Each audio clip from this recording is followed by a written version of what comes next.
اعوذ باللہ من الشیطان الرجیم بسم اللہ الرحمن الرحیم الحمد للہ رب العالمین الرحمن الرحیم مالک یوم الدین صدق اللہ العظیم۔ میں گواہی دیتا ہوں کہ اللہ ایک ہے اور وہی عبادت کے لائق ہے، اور وہ تمام مخلوق کا پالنے والا خالق، مالک اور رازق بھی ہے۔ میں اس بات کی گواہی دیتا ہوں کہ محمد مصطفیٰ احمد مجتبی رسول عربی صلی اللہ علیہ وسلم اللہ رب العزت کے بندے اور آخری رسول ہیں اور خاتم النبیین بھی ہیں۔ معزز سامعین کرام، آج ہم آپ کے سامنے ایک ایسا نایاب، پاورفل، مجرب اور آزمودہ وظیفہ لے کے حاضر ہوئے ہیں۔ اللہ والے فرماتے ہیں جو شخص ربیع الاول کے مہینے میں کسی بھی ٹائم، کسی بھی وقت اس نایاب تسبیح کو پڑھ لیتا ہے، یقین جانے یہ ایسی تسبیح ہے، فقیروں کو بادشاہ بنا دینے والی تسبیح ہے۔ جی ہاں، اگر آپ کو یقین نہیں آتا تو ایک بار لازمی آزما کر دیکھ لیں۔ معزز سامعین کرام، اللہ والے فرماتے ہیں جو شخص اس تسبیح کا ورد کرتا ہے، اللہ تعالیٰ اس کو غیب کے خزانوں سے رزق عطا کرتے ہیں، اس کی مشکلات کو، اس کی تکالیف کو، اس کی مصیبتوں کو غیب سے پوری کرتے ہیں۔ تو اگر آپ بھی چاہتے ہیں کہ آپ کی مشکلات، آپ کی ٹینشنیں، آپ کی مصیبتیں جلد از جلد ختم ہو جائیں، تو آپ کو چاہیے آپ لوگ آج کے اس نایاب، اس مجرب اور اس آزمودہ وظیفہ کو لازمی کریں۔ جو شخص یہ چاہتا ہے کہ اس کا کاروبار ترقی کرے، اکثر ہمارے پاس سوال آتے ہیں نا، لوگ پوچھتے ہیں پرسنل کے اندر، واٹس ایپ پہ، حضرت جی کاروبار ترقی نہیں کر رہے۔ میرے بھائی، کاروبار ترقی نہیں کر رہا تو کس چیز کی آپ کو ضرورت ہے؟ ٹینشن کس چیز کی ہے؟ آج یہ وظیفہ میں آپ کو بتانے والا ہوں، اس وظیفے کو اس طرح پڑھ لو جیسے آج کی اس ویڈیو میں آگے چل کے میں آپ سے شیئر کروں گا، تو یقین جانے ایک ایک بات کو غور کے ساتھ سمجھ لیں، پھر نہ کہنا کہ حضرت جی آپ نے بتایا نہیں تھا۔ تو معزز سامعین کرام، اکثر لوگ سوال کرتے ہیں، حضرت جی ہم وظائف بھی کرتے ہیں، ہم نوافل بھی پڑھتے ہیں، ہم دعائیں بھی مانگتے ہیں، مگر نہ تو ہمارا صدقہ قبول ہوتا ہے، نہ ہماری دعائیں، نہ نمازیں اور نہ وظیفہ قبول ہوتا ہے۔ اس کی کون سی وجہ ہے؟ میرے بھائی، اس کی بہت ہی بڑی وجہ ہے۔ وجہ یہ ہے کہ آپ لوگ یہ تمام اہم مسائل نہیں سنتے۔ کون سے اہم مسائل؟ اب آگے چل کے میں آپ سے ایک ایک کر کے وہ تمام اہم مسائل شیئر کروں گا، مگر اس سے پہلے ایک بات آپ کو لازمی عرض کروں دوستوں، آپ نے ویڈیو کو اینڈ تک واچ کرنا ہے۔ تو معزز سامعین کرام، جو شخص یہ چاہتا ہے اس کا کاروبار دنوں کے اندر، منٹوں اور سیکنڈز کے اندر ترقی کرے، یہ میں نہیں کہہ رہا، اللہ والے فرماتے ہیں جو شخص جو چاہتا ہے اس کا کاروبار ترقی کرے، اس کے رزق میں فراوانی ہو، اگر اس کے رزق میں برکت نہیں ہوتی، اس کے پیچھے بھی کچھ ریزن ہے، وہ ریزنز آگے چل کے میں آپ سے شیئر کروں گا۔ یقین جانے ویڈیو صرف 8 منٹ کی ہوگی، 5 منٹ کی ہوگی۔ اس 5 منٹ کی ویڈیو کے اندر میں آپ کو ایک ایک کر کے وہ تمام اہم مسائل بتا دوں گا جن کی آپ کو بہت ہی ضرورت ہے۔ بلا ٹائم ویسٹ کیے شروع کرتے ہیں آج کے اس نایاب، مجرب اور آزمودہ وظیفہ کو۔ سب سے پہلے اس چیز کو اپنے پاس نوٹ کر لیں کہ آپ جب بھی وظیفہ کریں، وظیفہ کرنے سے پہلے آپ لوگوں نے اپنے مائنڈ کو صحیح کر لینا، اپنے دماغ کے اندر اس چیز کو بٹھا لینا ہے کہ انشاءاللہ میں یہ وظیفہ کر رہا ہوں تو یہ قبول ہوگا۔ اکثر لوگ جو وظیفہ کرتے ہیں نا، اسی وجہ سے ان کا وظیفہ بھی قبول نہیں ہوتا کہ وہ لوگ، ان کے ذہن میں ایک خیال ہوتا ہے، تصور ہوتا ہے کہ شاید یہ وظیفہ قبول ہوگا یا نہیں ہوگا۔ نہیں بھائی، آپ اللہ کے کلام کو چیلنج نہیں کر سکتے۔ اب آپ لوگوں نے اپنے ذہن کے اندر اس چیز کو بٹھا لینا ہے، سیٹ کر لینا ہے کہ انشاءاللہ میرا یہ وظیفہ قبول ہوگا۔ نمبر 1 شرط تو یہ ہو گئی۔ نمبر 2 شرط یہ ہے، آپ لوگوں نے اللہ کی راہ میں کسی غریب کی مدد کرنی ہے، کچھ مال خرچ کرنا ہے، صدقہ دے دینا ہے۔ اب صدقہ کیوں دینا ہے، کتنا دینا ہے، کس کو دینا ہے؟ اکثر لوگوں کا یہ سوال ہوتا ہے نا، تو میں آپ کو بتا دیتا ہوں۔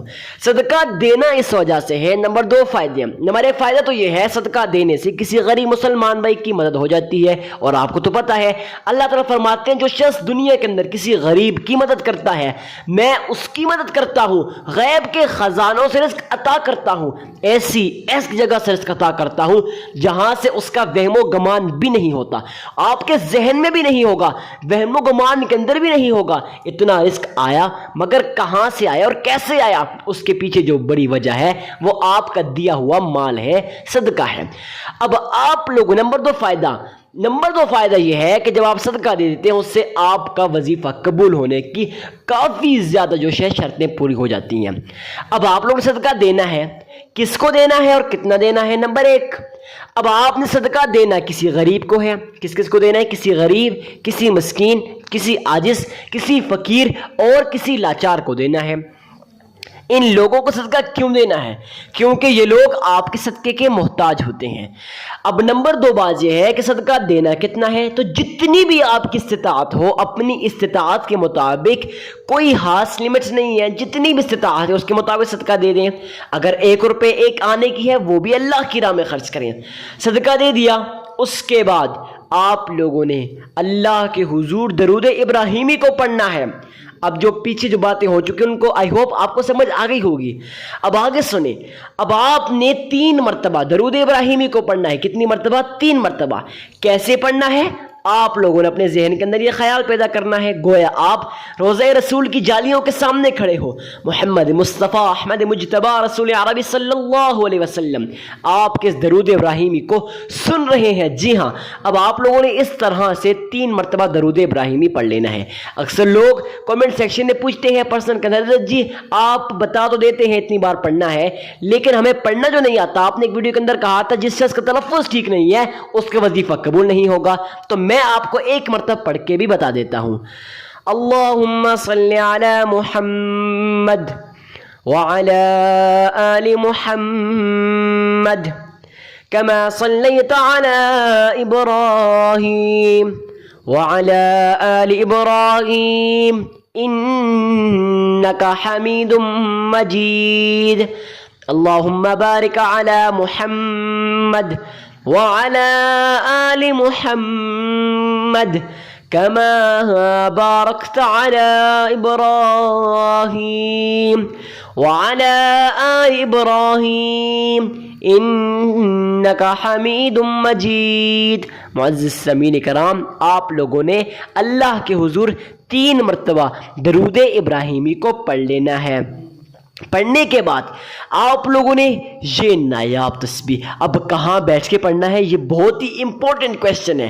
آپ نے گھر کے کسی کونے میں بیٹھ جانا ہے جہاں آپ کا تعلق صرف آپ کے رب کے ساتھ جڑ جائے، کیونکہ جب انسان تنہا بیٹھتا ہے نا اس کا تعلق دنیا کے سب رابطے اس سے کٹ جاتے ہیں، اس کا تعلق صرف اس کے رب کے ساتھ جڑ جاتا ہے۔ اس وجہ سے میں کہہ رہا ہوں کہ آپ لوگ گھر کے کسی کونے میں بیٹھ جائیں جہاں آپ کا تعلق صرف آپ کے رب کے ساتھ، پروردگار کے ساتھ جڑ جائے۔ اب آپ لوگوں نے وہاں پہ 3 مرتبہ درود ابراہیمی کو پڑھنے کے بعد سبحان اللہ وبحمدہ سبحان اللہ العظیم آپ لوگوں نے 313 مرتبہ پڑھ لینا ہے۔ اب اس کے بعد پھر 3 مرتبہ درود ابراہیمی کو پڑھ لینا ہے۔ اول آخر 3 مرتبہ درود ابراہیمی کو پڑھنے کے بعد درمیان میں آپ لوگوں نے سبحان اللہ وبحمدہ سبحان اللہ العظیم آپ لوگوں نے پڑھ لینا ہے۔ اب آپ نے پڑھنا کتنی بار ہے؟ 313 مرتبہ۔ جس طرح آپ نے یہ پڑھ لیا اس کے بعد آپ کا عمل مکمل ہو جائے گا۔ ہاں، اب 2 جو شرطیں ہیں آپ لوگوں کے وظائف کیوں قبول نہیں ہوتے، میں نے آپ کو بتا دیا کہ آپ نے وظیفہ کرنے سے پہلے گھر کے کسی کونے میں بیٹھ جانا ہے۔ نمبر 2 یہ ہے آپ لوگوں نے اپنے ذہن کو صاف کر لینا ہے کہ انشاءاللہ میرا یہ وظیفہ قبول ہوگا۔ آئی ہوپ آپ کو ویڈیو پسند آئی ہوگی۔ ویڈیو کو لائک کر کے چینل کو بھی سبسکرائب کر دیجئے گا تاکہ مزید جو اسلامی ویڈیوز ہیں سب سے پہلے بآسانی آپ تک پہنچتی رہے۔ اس ویڈیو کو صدقہ جاریہ سمجھ کر جتنا ہو سکے شیئر کرنا مت بھولیے گا۔ ملتے ہیں نیکسٹ ویڈیو میں، اجازت دیجئے، تب تک کے لیے اللہ حافظ۔